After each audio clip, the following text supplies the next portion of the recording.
तो आज का हमारा क्वेश्चन है why is a normal eye not able to see clearly the objects placed closer than 25 centimetres. ये एक ऐसी चीज है जो हम सबने नोटिस की है, राइट? जैसे ही आप कोई बुक या अपना फोन बिल्कुल चेहरे के पास लाते हैं, सब धुंधला हो जाता है, ब्लरी हो जाता है। तो इसके पीछे का रीजन क्या है? चलिए इसके पीछे की साइंस को अच्छे से समझते हैं। अच्छा, इस क्वेश्चन के आंसर तक पहुंचने से पहले हमें अपनी आंख की एक सुपर पावर को समझना पड़ेगा। इस प्रॉपर्टी का नाम है accommodation. So what is accommodation? आसान शब्दों में ये हमारी आंखों का नेचुरल ऑटो फोकस सिस्टम है। बेसिकली ये हमारे आई लेंस की वो एबिलिटी है जिससे वो अपनी फोकल लेंथ को एडजस्ट कर सकता है। मतलब लाइट रेस को कितना बेंड करना है, उस पावर को चेंज कर सकता है। तो देखिए, नॉर्मली क्या होता है, जब हम दूर की चीज़ों को देख रहे होते हैं, मान लीजिए आसमान में कोई प्लेन, तब हमारी आई की जो सिलरी मसल्स हैं वो बिल्कुल रिलैक्स्ड स्टेट में रहती हैं, एकदम चिल।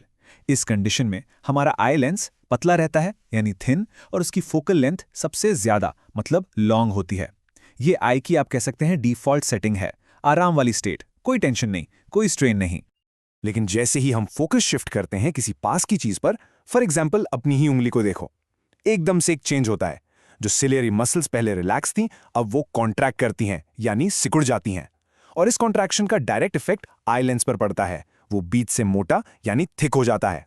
और जैसे ही लेंस थिक हुआ, उसकी फोकल लेंथ हो जाती है डिक्रीज। मतलब लेंस की लाइट बेंड करने की पावर बढ़ गई है। तो पास देखने के लिए मसल्स का कॉन्ट्रैक्ट करना, ये प्रोसेस तो आसान सा लग रहा है ना? पर यहाँ एक कैच है, एक बहुत इंपॉर्टेंट क्वेश्चन है। इन मसल्स के कॉन्ट्रैक्शन की लिमिट क्या है? मतलब क्या ये मसल्स एंडलेसली कॉन्ट्रैक्ट कर सकती हैं, जितना मर्जी उतना? इसका जवाब है नहीं, बिल्कुल नहीं। हमारी बॉडी की बाकी मसल्स की तरह ही इन सिलेरी मसल्स की भी कंट्रैक्ट होने की एक मैक्सिमम लिमिट होती है। एक पॉइंट आता है जिसके आगे वो और नहीं सिकुड़ सकती। और ट्रस्ट मी, यही पॉइंट, यही फैक्टर हमारे पूरे क्वेश्चन का सबसे इंपॉर्टेंट पार्ट है।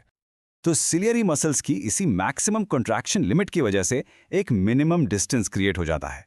एक ऐसी बाउंड्री जिसके अंदर अगर कोई ऑब्जेक्ट आ जाए तो वो हमें क्लियर नहीं दिखता। और इसी मिनिमम डिस्टेंस को साइंस में कहते हैं नियर पॉइंट ऑफ द आई। एक नॉर्मल हेल्दी आई के लिए ये वैल्यू होती है 25 सेंटीमीटर्स। अब जरा इस डायग्राम को देखिए ध्यान से। जब कोई ऑब्जेक्ट आपसे आके ठीक 25 सेंटीमीटर की दूरी पर रखा है, तब क्या हो रहा है? आपकी सीलरी मसल्स अपनी फुल पावर पर हैं, वो अपनी मैक्सिमम लिमिट तक कॉन्ट्रैक्ट कर चुकी हैं।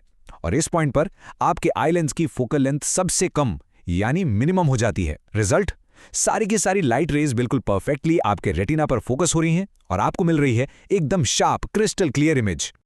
ओ क्या बातें हैं मेन प्रॉब्लम पर। सोच के देखिए, क्या होगा अगर हम ऑब्जेक्ट को 25 सेंटीमीटर से भी और पास ले आएं? ऐसा करने पर इन लाइट रेस को रेटिना पर ठीक से फोकस करने के लिए हमारे लेंस को और भी ज्यादा थिक होना पड़ेगा, उसकी फोकल लेंथ और भी कम करनी पड़ेगी। लेकिन यहां है असली प्रॉब्लम। हमारी सिलियरी मसल्स तो ऑलरेडी अपनी लिमिट पर हैं, वो और कॉन्ट्रैक्ट हो ही नहीं सकती। और इसका रिजल्ट, ये जो लाइट रेज हैं, ये रेटिना पर नहीं बल्कि रेटिना के पीछे जाकर कन्वर्ज करती हैं। और स्क्रीन पर यानी रेटिना पर आपको सिर्फ एक धुंधला सा ब्लरी सा सर्कल दिखता है। तो पूरे एक्सप्लेनेशन का कंक्लूजन क्या निकला? और सबसे इंपॉर्टेंट, अगर ये क्वेश्चन एग्जाम में आता है तो फुल मार्क्स के लिए आपको क्या लिखना है? बिल्कुल ध्यान से सुनिए।